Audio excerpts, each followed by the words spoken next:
Hello, everyone, and welcome. It is a real pleasure to see you all here today. Welcome to Getting Paid for It, a panel discussion on innovative art and innovative commerce. The last few years has seen immersive and experiential art exert an outsized impact on commercial events while also expanding what the experience of entering and feeling the work of an artist can mean.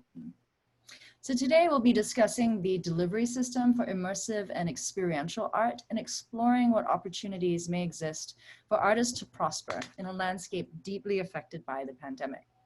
This is presented by Immersive Arts Alliance, a Bay Area nonprofit dedicated to experiential and immersive art. Today we are very lucky to be joined by working artists from around the world, coming to us from several time zones. Briefly, David Bianciardi is founder and principal of AV&C, a New York City-based art and experience design studio, creating digital landmarks in the physical world. AV&C's team create responsive and expressive media installations in the built environment that foster relationships between place and audience. Shagoye Cyrus is an Iranian-American artist and curator living and working in the Bay Area. She creates poetic multimedia installations focusing on cross-cultural communication and translation strategies. Since 2017, Cyrus has also been production assistant of Jim Campbell for the Day for Night project at Salesforce Tower in San Francisco. Dorothy Di Stefano is a global thought leader, speaker, creative strategist, founder, and director of Molten Immersive Art. Dorothy is the international partner representing Australia in the Global Committee of the World Business Angels Investment Forum and was awarded LinkedIn's Top Voice for 2019. Michael Allen is an award-winning cultural anthropologist, and he is the concept designer for Molten Immersive Art. My name is Vanessa Chang. I am a curator, writer, and researcher based in the Bay Area. I teach at California College of the Arts. I've curated for Kodame Art and Tech, Somar Arts Cultural Center, Leonardo, and Fort Mason Center for the Arts. I hold a PhD from Stanford, and I also serve on the board of Immersive Arts Alliance, which is hosting today's conversation. So let us begin. Let's just start kind of getting into this gently. How did you get started with the work that you're doing now? I can pick someone to start, or you can just jump in. I'm happy to start. So our background was originally video production and animation, and we were looking for a place to move into. It was a very competitive industry. While there was lots of competitors, it was also a very silo industry in that, you know, there was no sharing of knowledge. I actually went to see someone talk at an event, and they were talking about the power of experiences. And it was one of those lightning, you know, the stars align, lightning bolt moments. So I basically walked into the office the next day and said, we're going to dive into the space of immersive art installations. And that's basically how we started. You know, our work kind of varies quite a bit, but it's always around creating an impactful and engaging experience that kind of touches on as many of the 5 senses as possible. So, yeah. Great, thank you. David, would you like to go? Happy to, yeah. So I'd say, so first, you know, AV&C is sort of a combination. There's an art practice and a commercial practice within the studio. And so, you know, in a way, and we're going to touch on those, but really how these things co-evolved was I came out of a career as a musician, a composer, and my pieces were becoming more and more complex, and I was starting to understand that using software I could make pieces that could really be performant at high levels of complexity, and that started to really get me excited about making things talk to each other for designed outcomes. And as the work became less oral and more visual, and now is sort of really pan-sensed, as Dorothy was saying, you know, really trying to bridge across as many of those senses as possible, it really just became this snowball of finding more and more latitude to express ourselves, growing commercial client relationships where there was that latitude, and then obviously preserving the ability to have our own voice and to really serve our own voice.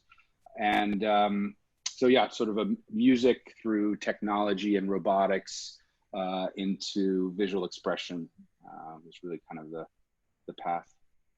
Great. Michael? Yeah, I come from a, well, I started out as an actor, really. That was my first introduction to it. And I think as an actor early on, we learnt the Laban acting method, which was a movement psychology acting technique. And that kind of stimulated me into sort of a broader, I guess, more academic approach to performance. And that career is still going on, but in the last 10, 15 years, I've also picked up anthropology, and I always found anthropology was like the flip side of the creative process. Both are engaged in observing human behavior, and particularly how humans create meaning between each other. And so I pursued anthropology to try and get a sense of those social configurations that impact on performance. There are theatre movements that have been born out of particular political or social environments, and trying to understand how those things work. And as part of that, those two careers started to come together. And in the last 7 or so years, I've been exploring online performance. So specifically how theatre and live performance can make the transition from IRL to online. My PhD is in that area, and I'm only a few months away from doing it. Come hell or high water, it will be in this year. But as part of that creative development and research process across performing arts and anthropology, I discovered a lot of new ways of thinking about how humans react and relate and create meaning with each other, specifically through an online mediated dimension. And so from there, I guess Dorothy and I have known each other for a long time over many different projects. And again, it was, I think, another one of those stars align kind of moments that we realized we were working in similar areas, and we came together. So now that there's the design history of Molten and the combined anthropological analysis to how we do things, and that's based in that ethnography, that trying to create. We want to move away from creating gimmicks and things and trinkets to creating meaningful experiences. And so we now use that methodology in harmony with the creative process to try and give that depth and that holistic experience as much as just watching or doing something. Yeah. Long journey. I love that. Great. Shigoi? I had a quite also long journey, I have to say. So when I was so I came here to Bay Area in 2011, and before that I was doing a lot of street performances and photography and painting and installations mainly. And then when I came, and I mean, before that, I was also interested into the idea of communication, how the people before revolution of Iran's revolution were like, I mean, there were like a huge disconnection between two different parts. So I was, in general, I was like really interested into, okay, how people can talk to each other, or me as a person who experienced before internet and after internet, I was on the edge of that, how we had to connect towards that. And in Iran, like teenagers, the only way that they could connect without the government bugging them was through internet. So like there were like all that background that I had. And when I came here, because of my refugee status, I couldn't be able to go back to Iran. And so I started experiencing and like exploring the way I was communicating with my friends and with artists who I was working in Iran through the Tehran Contemporary Museum of Art or other galleries that we were working. And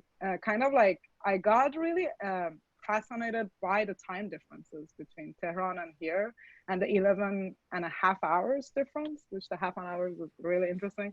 So so I could be able to kind of like play with those time differences. I could be able to, for example, create an installation where I could sing the sunrise and sunset of Tehran and San Francisco at the same time in a gallery here. So, so most of my projects and performances were kind of like, okay, how people can respond, or like how I can create like a poetic gesture that goes beyond politics also, that people can experience that.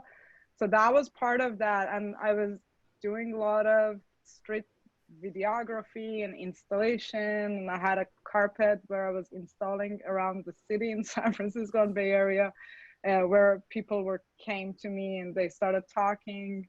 Actually, that project kind of led people, introduced me to Jim Campbell, and ended up working and researching on the movement in San Francisco, basically, and how we are deciding what's going to be on top of the tower. And in general, my curatorial background, which I got really interested into. Okay, like there are some projects that I can bring in, and I love to work, but I also love bringing people together and connecting different countries to each other, or like bringing different issues that's happening around the world in a way. So that's kind of like led me towards programming at Aggregate Space Gallery, which is also a multimedia experimental installation gallery in a way. That's kind of it. That's great. Lots of really interesting, intersecting backgrounds here, and interdisciplinary threads, I think, that really overlay in fascinating ways. Thank you. All right, well, let's get into these questions about art and commerce. So artists who create immersive and experiential art have been going back and forth between commercial jobs and pure art projects for some time. But you know, do feel free to challenge that distinction if you don't think it's a useful one. You know, often relying on these commercial jobs to pay for the latter. So as we explore the relationship between commerce and art, we want to get more of a sense of how this two-way door is working. Do you create projects for companies or brands? And what does that process look like from your vantage point? Okay, well, so yes. firstly, okay. So Yeah. firstly, you know, I suppose it's not that we have an issue with the commissioned work versus, you know, pure art, as you're terming it. But I guess, you know, if we look historically, you know, Michelangelo was commissioned to do work. And, you know, so there is this crossover where you can create amazing work that is being commissioned. It's not always, you know, great work or commissioned work. So, you know, in my opinion, what makes art truly compelling is the artist's ability to express their insight, their feeling, their instincts, you know, the power to really dig deep into the human subconscious. So sometimes that does get lost in translation in commercial work, and particularly if the client is calling all the shots. However, when you look at immersive artists, particular people like Refik Anadol is a great example. So he's renowned for creating data sculptures. So, I mean, you can imagine the conversation with the client would be quite easy for Refik because they know what they're going to get, right? They know that he creates these wonderful things. Whereas you look at a company like ours, where everything we create is very bespoke and very site specific, and we try not to replicate anything twice. And that was a strategic decision for us because we enjoy the ideation phase, and we enjoy research. We also enjoy bringing other artists to the table. So that's, you know, but that's a harder conversation to have with a client. So it requires them to be able to visually understand something that hasn't been created before. So it's achievable, but it is a harder sell.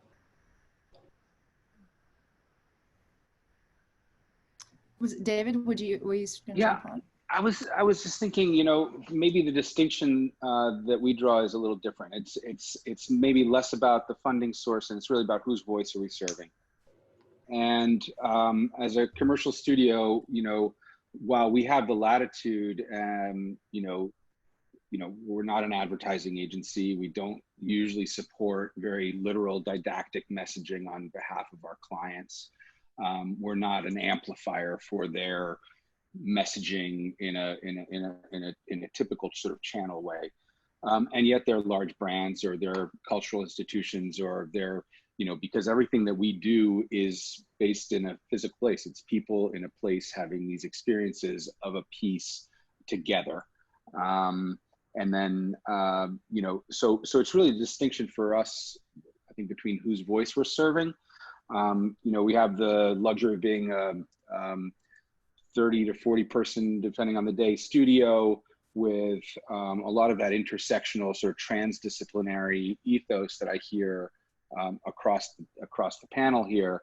And so that means that, you know, while we're working on a piece for a client, we might be doing some R&D or something for a, you know, really deep technical reason for a client, and we'll discover something interesting, or we'll make a mistake, or we'll sort of fall in love with a sort of an approach or technique.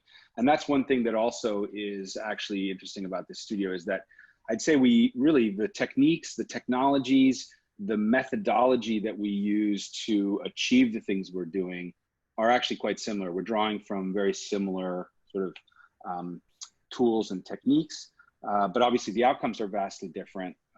And really it's about whose voice we're serving.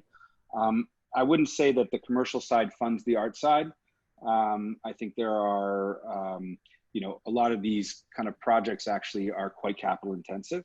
And so it does take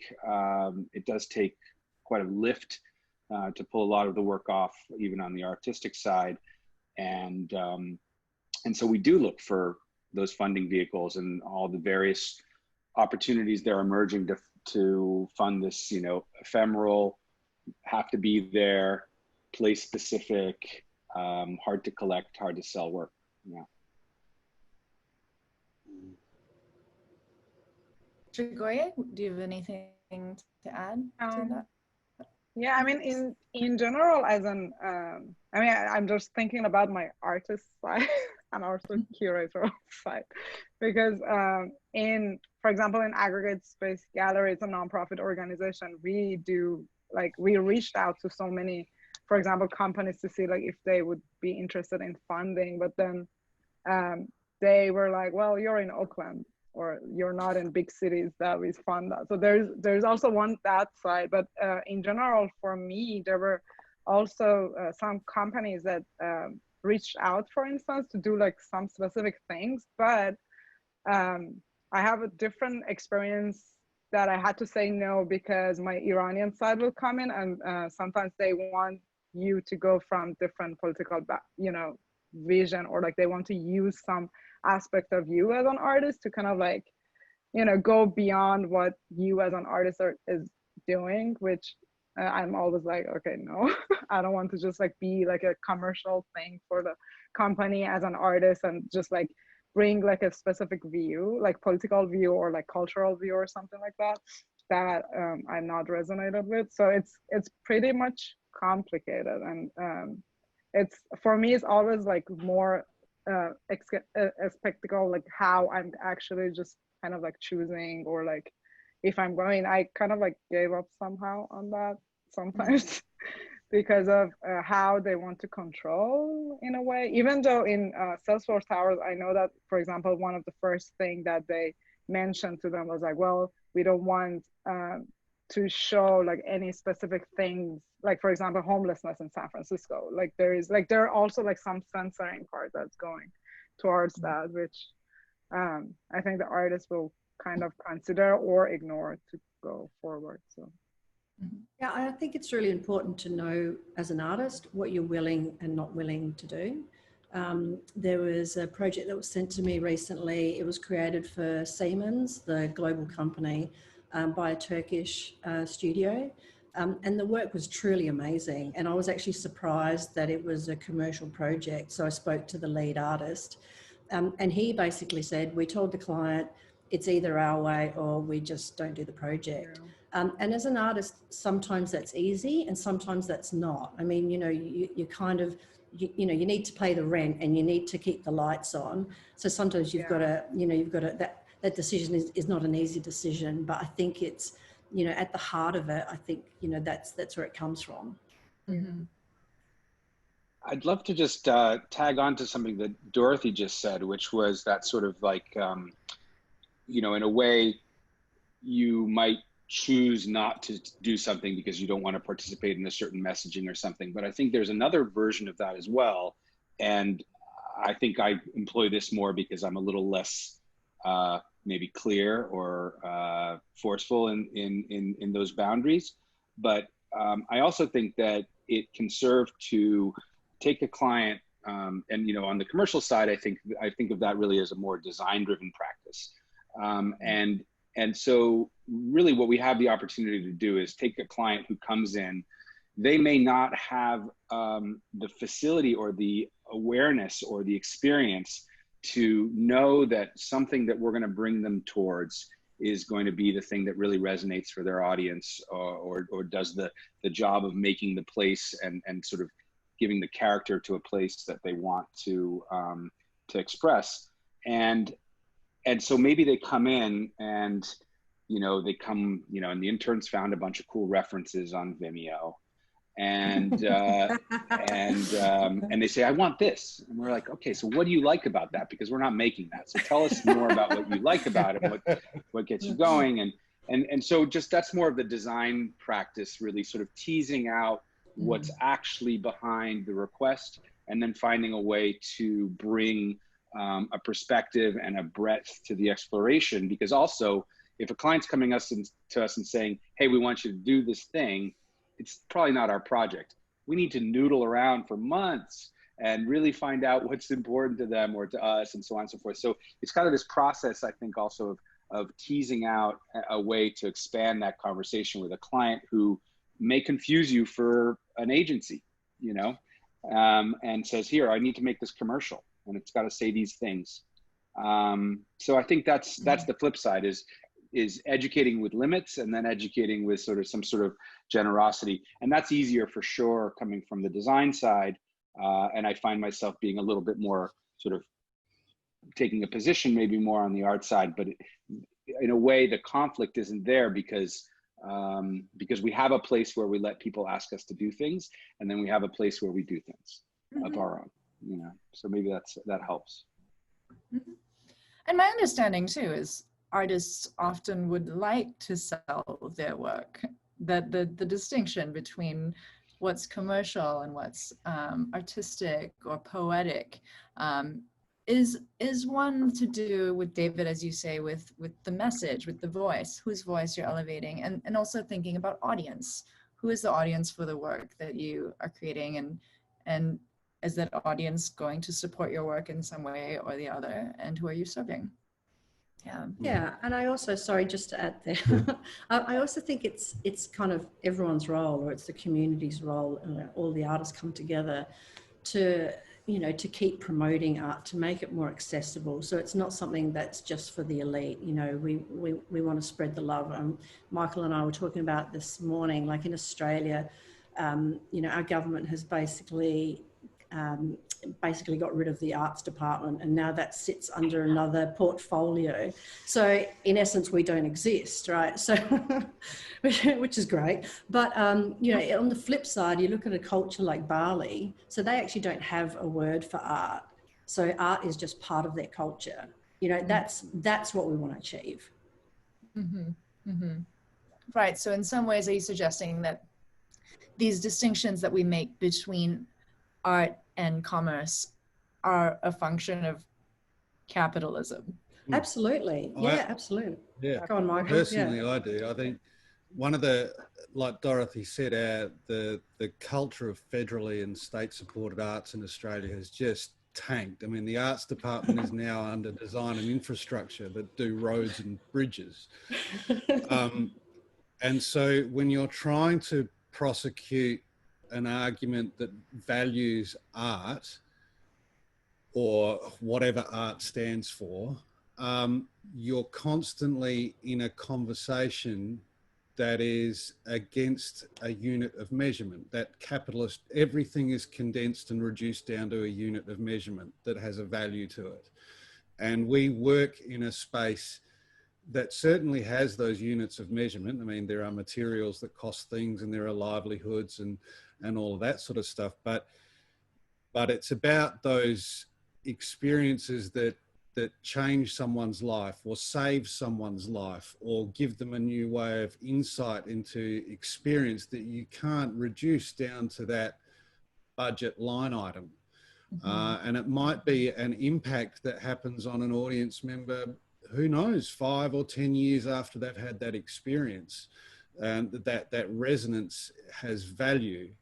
So I think in our particular culture, and I'm learning more about this as we work with international artists and clients and all the rest of it, that there's multiple different ways of thinking about how art integrates in. And I think I'm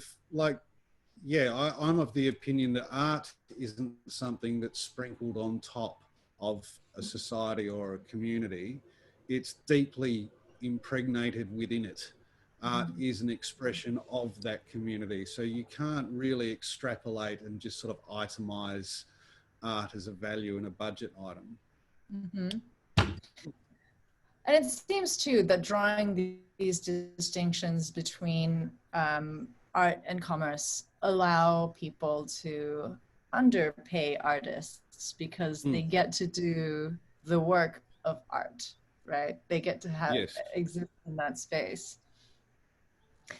Well, and in that sense, it's not about paying someone for their 30 minutes of time. I had this conversation with an artist the other day. It's not about whether you bill out for 30 minutes of your time like a plumber. It's about your 30-year career that can do it in 30 minutes. That's the value. Yeah. You know. Yeah. Absolutely. Well, picking up on something you said earlier, Dorothy, about this, I think you said it was a Turkish artist who presented this work that was very surprising to you. In your experience, any of you, do you find that art does get made more in the commercial environment? Do brand managers and marketing directors operate within a framework that does allow that compelling work to happen? And have you seen any evolution in the relationship of designers and artists to their employers in that commercial environment? We certainly have. I mean, I'd say, and we've been actively cultivating it. This is now a 20-year studio practice, so we've had some time to kind of evolve. And it used to be that there was always some either major cultural institution or very wealthy person, and they were excited about doing something unique and for its own sake, and that relationship between cost and value, Michael, as he leaves, that relationship between cost and value is easy to, in those situations, is easier to bridge, right? Because there isn't this sort of direct, well, if I pay this for this, what is going to be the return on my investment? So, but as the practice grew, obviously we had a bigger appetite, we had more mouths to feed, we had more activity. And so it was really a question of like, okay, so do we go off and have a day job where we essentially just parrot brand messaging and make it big and loud and put it on buildings? And it turns out that there's an industry that does that. They're doing a good job. If you want digital signage, call them. They'll do it for you. They'll be happy to do it for you. And it's not just, and it's also not just, well, let's take that industry and slap some art on there instead of the brand messaging. I think it's really the whole ecosystem.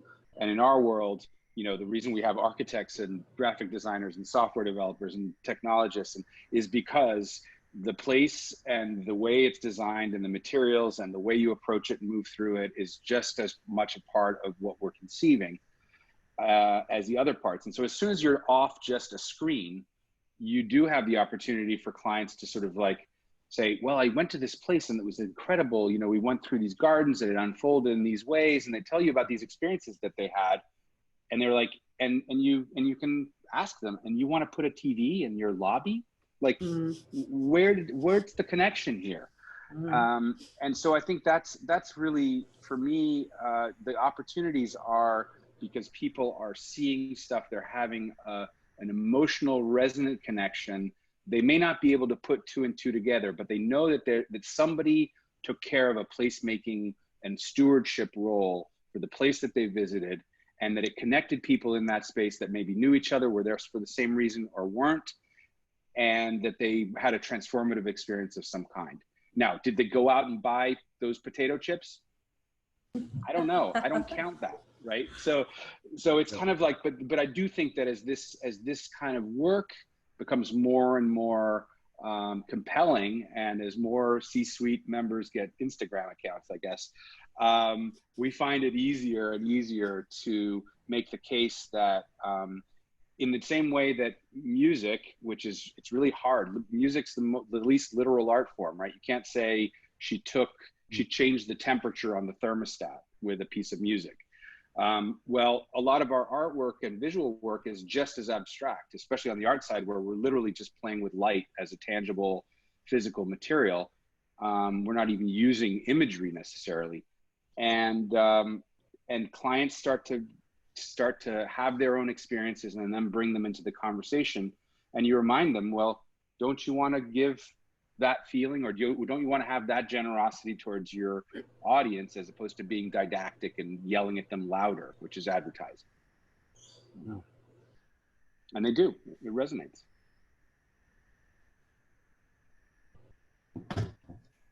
Yeah, I love that. I love that. Any other thoughts from Michael Shigoye about that? Yeah, I actually think there's a, you know, I mean, that's all around profile, David. So, you know, you've obviously worked in the industry for a long time, and you know, so have we. So you kind of build this profile, so you get the trust of the client to be able to kind of, you know, push and pull and get the outcome that you're after. It's probably a much tougher conversation, a much harder sell for an up and coming artist, trying to deal with a marketing manager or a, you know, brand manager, and trying to get their idea across and saying this is really going to be impactful and it's really going to resonate, because, you know, because we've all been there, right? We've all had those conversations where you're like, I've got this awesome idea and it's just going to be magic and you're going to love it, and they're like, oh, you know, wouldn't it be great if there was glitter? Like, we just want to add some more glitter, you know. It's like, there goes the conversation, right? And the logo.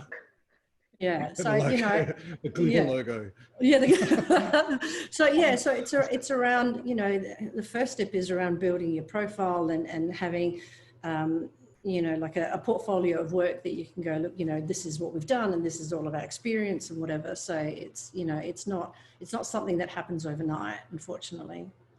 Mm-hmm. Mm-hmm.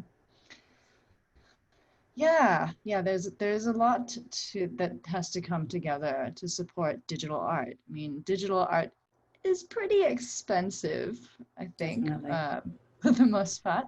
And there are a few different ways that it can get funded. So I invite you all to sort of discuss how, on one hand, sponsorship and corporate sponsorship might play a role in the creation of digital art.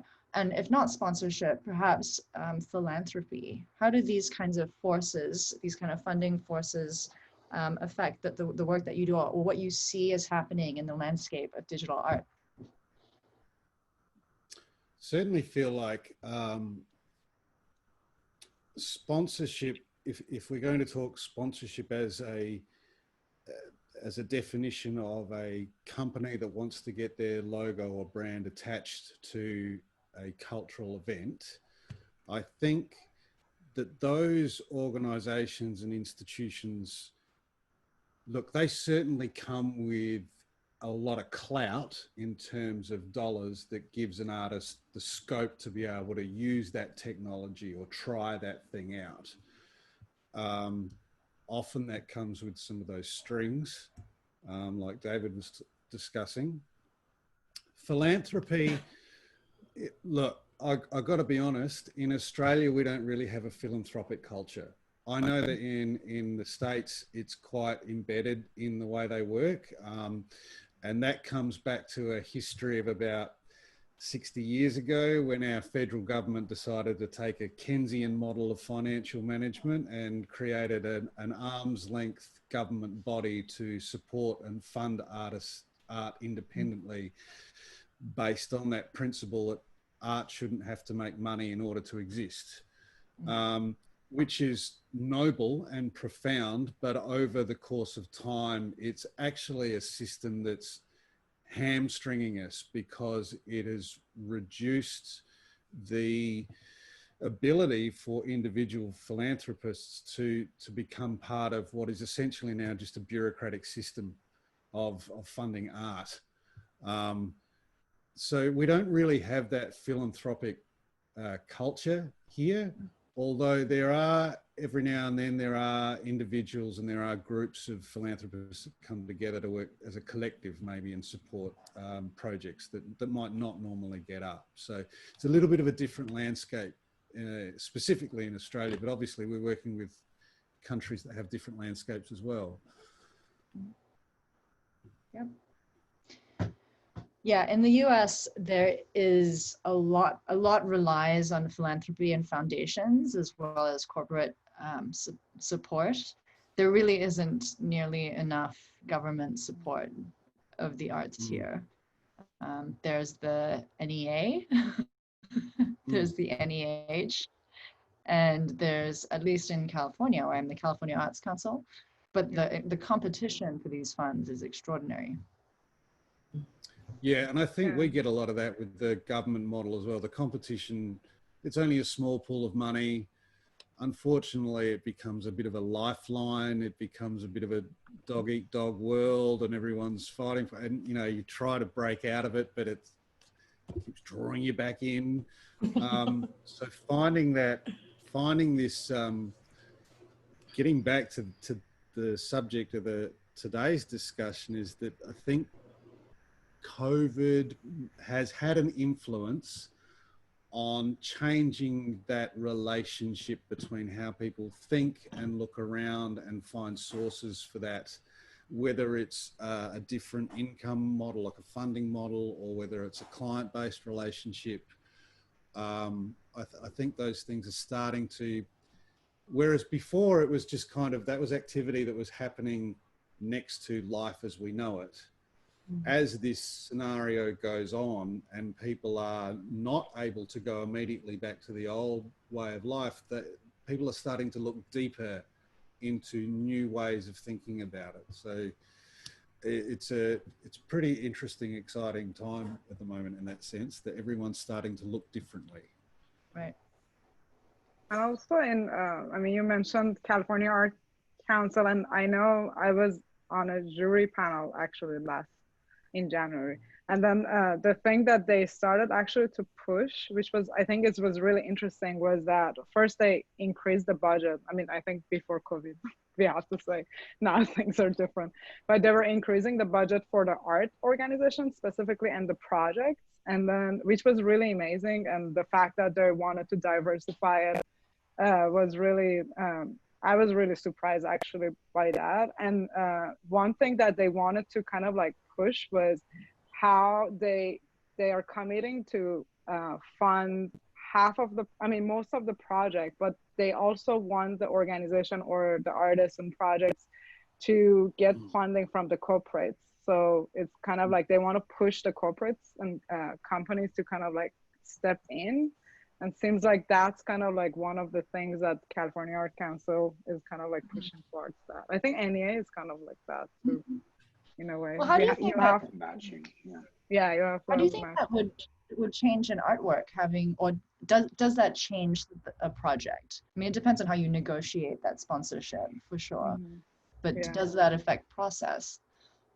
I mean, I think maybe for like an immersive like multimedia projects, I mean, usually most of the galleries, for example, in Agra, we were already using some of the equipment, you know, a lot of the equipments that were coming in. So I think like those companies had to come, I mean, specifically Oakland is a different city because they were always, like we always was hearing that, well, it's a small city, we don't consider kind of like having the brands coming out of that, which was awkward also. But at the same time, since like the, the artists are already using all this equipment, so like what if the companies are kind of like coming and stepping into creating that environment and like helping for developing that. I know that some of the artists actually from Iran, they got commissioned, for example, through Canon to travel to Mongolia and do like immersive, like launching a new camera they have or something like that. So like there are some stuff like that that is happening. But I think there should be more educational aspect between like how art and technology or like these companies can lead more, like can kind of like come together better in a way. Absolutely. Michael, you brought up COVID. Oh, David, did you want to? I just wanted to expand a little bit on the context, because I think that it's not just this duality, and the fact of the kind of work that I think we're talking about. It's really hard to define.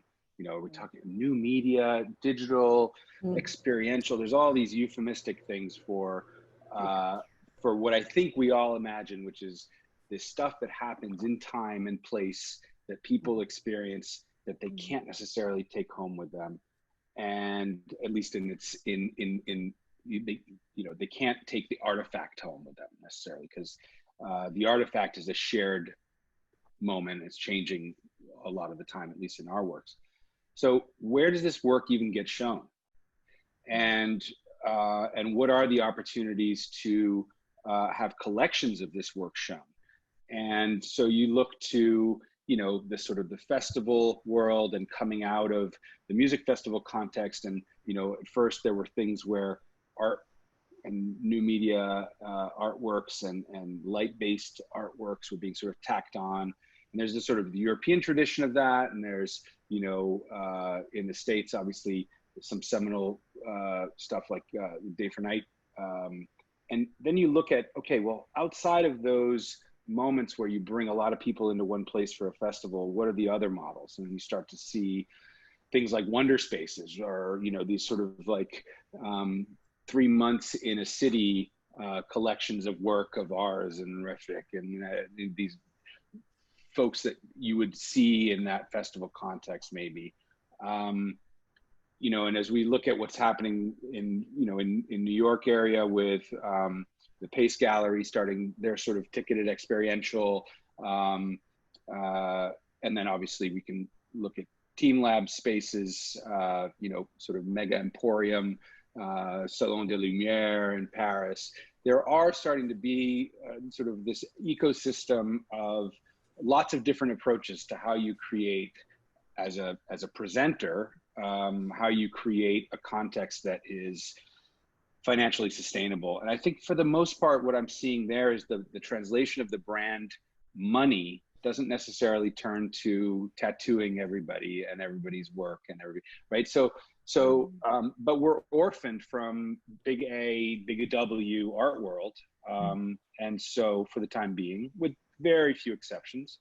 And so it is kind of, I think, a bit of an interesting conversation about not just how the work's made and how it's paid for, but where does it have a place to exist, unless it happens to be a permanent piece as part of a public works commission, or, and even that starts to have its own new models. Coda Works is, I think, doing a good job of matchmaking between curatorial, artistic, fabrication, and funding sources around public art. So I just, instead of the duality of the sort of like the patronage versus the self-funded model, I'm interested in how the community is kind of saying, well, everybody wants to be in these works with us, so how do we create those opportunities?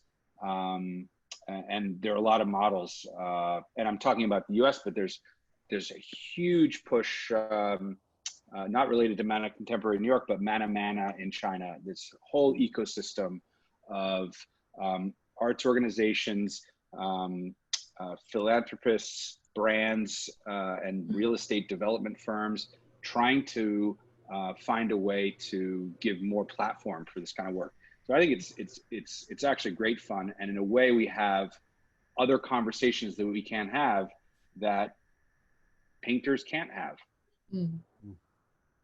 Absolutely, Totally. absolutely. Well, before we pivot and leave some time for Q&A, You said the want- word. You said the I know. word. You said You it. said pivot. We're all living in this incredible moment in history, and I don't know about you, I'm basically on Zoom all the time. Yes. So as one of its few upsides, if we may call it that, COVID-19 has created some new opportunities, some interest in immersive or experiential art. Now you might show work from a distance, from a window, a car, a rooftop, a sidewalk, online. A lot of people are pivoting online. What kind of, are you seeing opportunities related to the pandemic? And what kind are they? So going back to what Michael was saying previously around the conversation we're having with clients now is very different to the one we were having pre-COVID. So it feels like they want things they want experiences that are more substantial, more meaningful, that connect. We are having lots of conversations around outdoor activities, not so much, from a distance, but, the idea that, people can go outdoors and experience something amazing. But it is, I feel like if there is a silver lining, if we can say that, to this pandemic, is that people have had time to reflect, and they've come out of this thinking that, they want to experience things in a real genuine way and be part of something amazing, and not just about wow. Yeah, definitely. I think it's shown that there's no lack of content. It's not a choice of content anymore. There's no lack of choice to make. Everyone is a content creator by virtue of them being on their device and making a profile of themselves. Every content is not in short supply.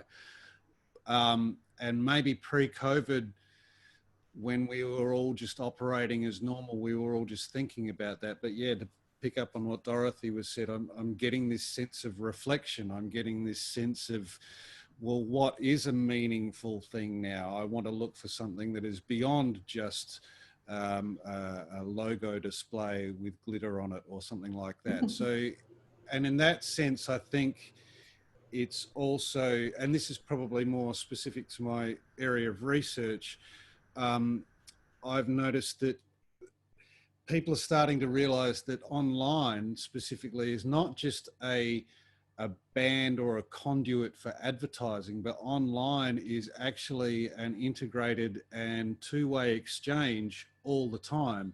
And so that online creative practice is now starting to embrace the idea that the audience is a co-collaborator in the experience that's being created.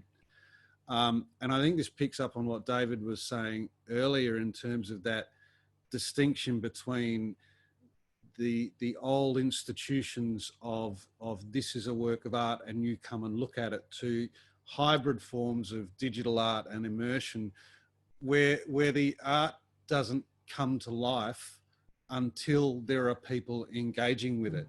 Definitely. And that's what makes it uniquely different from going to a gallery and being told this painting is important because da da da da da, and you kind of get broadcast to what art is.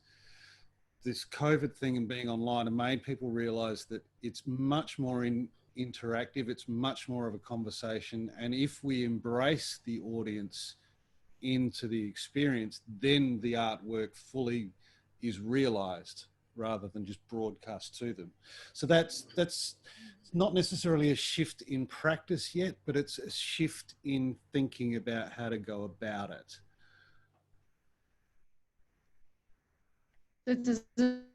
People are in some ways training themselves to be more interactive, right?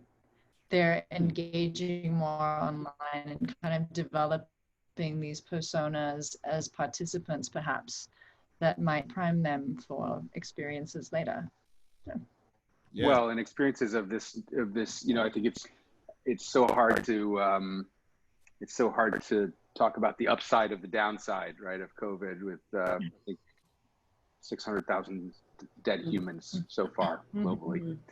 Yeah. But we have to say that this kind of impact, right, has created possibilities. And I think you know, just the number of balls that are up in the air and assumptions that have been challenged and the spells that we've been laboring under as a society, as a species, you know, as individuals for entire lifetimes are instantly just dispelled, right? It's like, and some of it's very pragmatic stuff.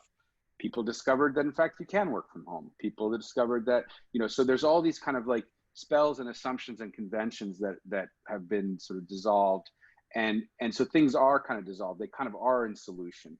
And I think that the spaciousness of that allows us to imagine different ways of letting the balls sort of, you know, land and reassemble themselves. And I think, you know, there's been so much activity because, and we sort of have a foot in the design and technology and art worlds. And so there's been a lot of response in all of those spheres, and really engaged, active response. I think nobody just disappeared. We all kind of figured out a way to keep exploring. So on one hand, that means there's been a bazillion experiments on how do I put my thing online? How do I do my this? How do I do my that? And I have to say, while I value the experimentation, I haven't seen it yet. I haven't seen it click yet. And I think that one of the things that we've been trying really hard to do as a studio is not hop on any of the sort of knee-jerk reactions that we're being asked to help with. How do I, oh my God, my thing was next week, and how do I put it on Second Life? It's like, you know. But that said, if we look beyond that to when we're back together again, because humans are the most sociable animals arguably on the planet, we're going to find ways to come back together. It's going to be different. But one of the things that's not going to go back in the box is the isolation between the siloing of physical presence and remote presence. We are moving into, and that's not going back in the box, even when everybody's back in their, you know, seats at Google in 2 years or whatever. There's going to be this hybridization of our physical and remote, and our, and I think also the temporal side. There's going to be aspects of something that happen live, and then there are going to be, because of the digital nativeness of this new hybrid form, there are going to be these more artifact-like forms that you can visit later. I'm really excited about that door opening. But I don't see us, certainly not in our practice, moving entirely online. We are about people in places that have been sort of enveloped in these digital layers that create these behaviors that people can share. And so for us, you know, I don't see us running. I mean, we work in game engines all day because it's where we imagine things and prototype how places will feel and react. But I don't necessarily invite our guests to go visit the piece in the game engine. I invite them to go see it in real life. And now that's the evolution, is how do we go from that to this hybrid where it's not a stream. The digital part is a co-equal, native in its medium expression of the piece. It's like, that's fascinating to me. I mean, I think just going on from your point, I think some people have done it well, mainly museums at this point, where they've realized that, you know, they can use this online platform, but that it has to be very different to the in-person experience. So they're not basically replicating the experience. It has to be a completely unique thing, so that people are activating it in a different way, and also getting excited about then going to the museum when it's finally open. Yeah. All right. Well, that. No, please go. I just wanted to add. It's one other thing is that I found is really fascinating is that people had to pause for amount of time to kind of like figure things out, and I really love that pause, specifically for myself as like person, like working, and then having the pause to kind of like refigure everything out, like what I was doing, you know, to kind of like go back to see like what can happen. And also one really cool thing that I've also found out was how I started actually gathering people's windows and what people are watching basically every day in quarantine, like 30 seconds video of like everyone and from around the world. And it was really interesting because it was a time that a lot of people wanted to contribute. And when you see like things from everywhere, and like later on maybe like you can collect a lot of things that people can see that you couldn't have time to do that or something like that, which is really interesting. So there are like some possibilities that shifted, that or like a lot of people went back to nature or like looking at the sky at least. You know, these are a good part of it, but yeah, I'm sure the death and the situation is not. And artists in, you know, in their fabric, it's the ability to be agile. Yeah, they're entrepreneurs. They need to build a business. They need to market their business. You know, all of these things are combined into an artist, and that ability to be agile, you know, going back to that word pivot, is you know what they're good at. So this is a perfect time to really evaluate and go, okay, you know, that's not working for me now. How can I shift to make it really happen for me? Great. Well, with that, let's turn to some Q&A. So people who are watching, I invite you to submit your questions on the Q&A. And as you submit them, I will read them and read them to our guests, and they can respond. So our first question here is from Clark. It says, we have several people who run creative agencies here. Any advice for digital artists who would hope to work with you?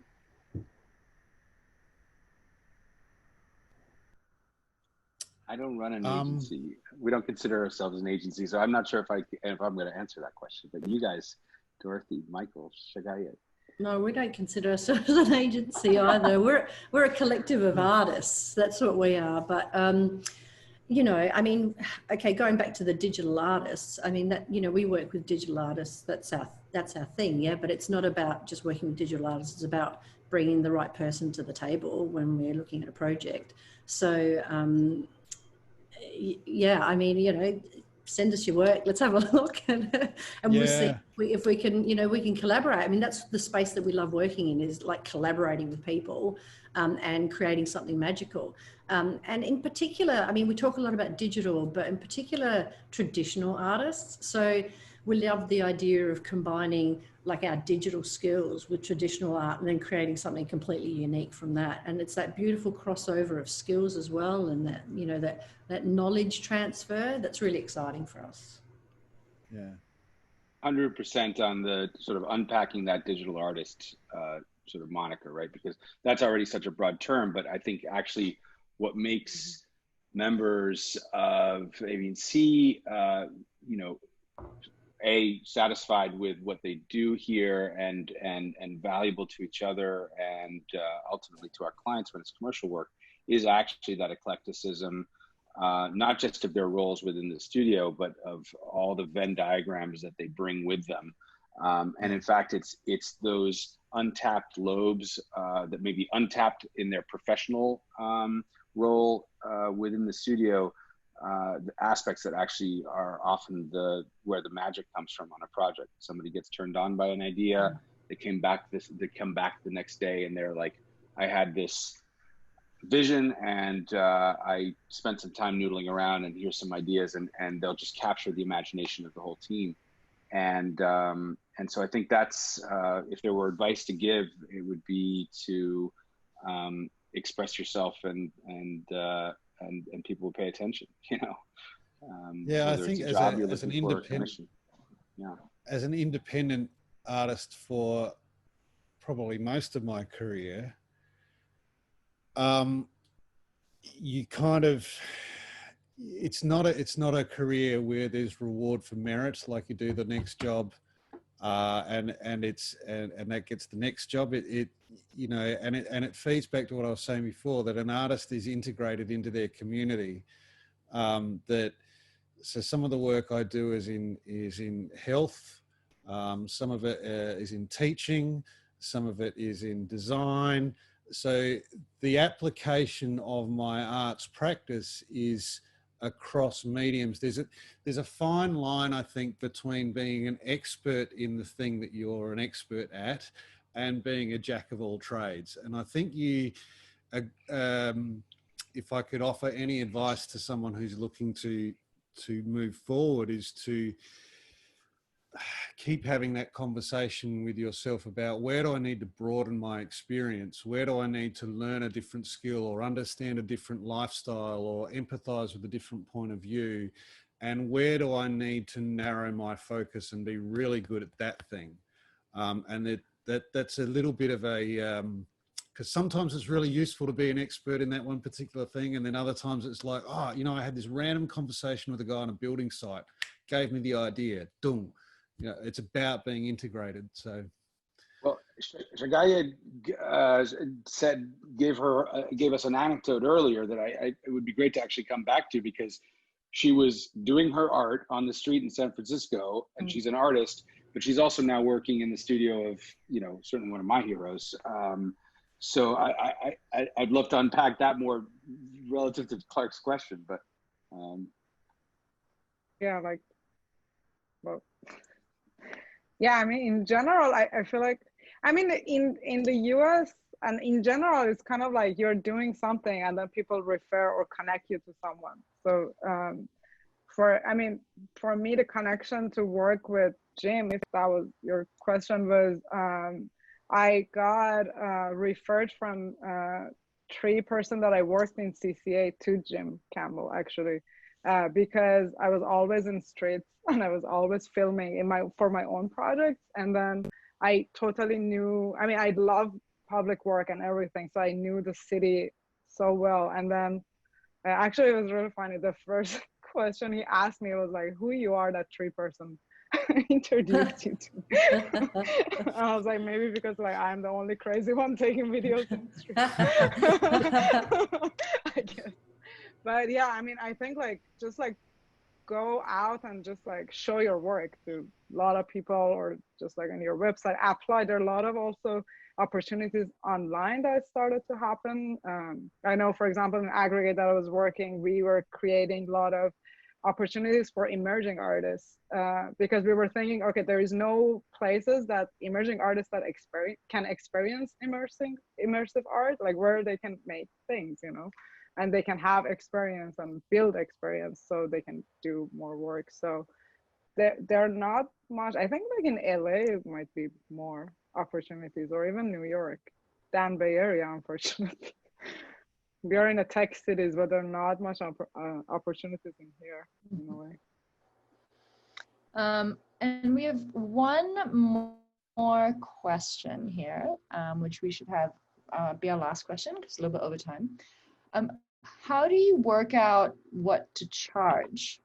Your stage of career, the scale of client and use. What is a reasonable floor, not giving it away? In Canada, there's a guideline for this. Are there others? Well, I wish someone could answer that for us. Yeah. If you've got the answer, can you let us know? I have to leave now and study that Canadian URL, because there's clearly some. Yeah. It's a great question though. Let's not poo-poo the, I mean, that is a really good question. I think we're all trying to. And I will say, I've seen actually one of the ways that we do this is by being transparent. And one of the things that I've seen community of artists that I sort of loosely congregate with in various social platforms. And I've seen some pretty radical initiatives in transparency. And I think in some ways it mirrors some of the equity that's starting to happen in the workplace, where, you know, pay transparency is leading to it's kind of just awareness, and then all of a sudden people start to say, and it's not that it's just a lever to like get the man. It's really just understand as a community how the information asymmetry and the siloing of interests ends up pitting the buyer and the seller against each other, and the buyer and all the sellers. You know, the buyer is also pitting all the sellers against each other. that kind of market force is really easy to take down with information. And I've seen people just sharing, like, these are my commissions. This is what I made this work for. This is what it sold for. This is what we negotiated.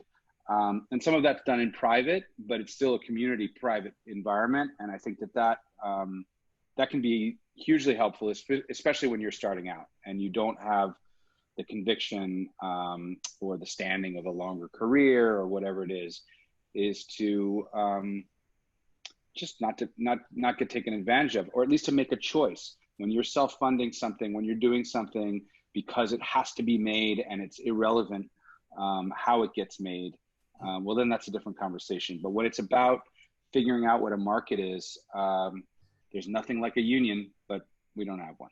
Absolutely. I was just going to say, if you've got a union or a statutory body of some kind that sets a flat rate, like, that's got to be your baseline.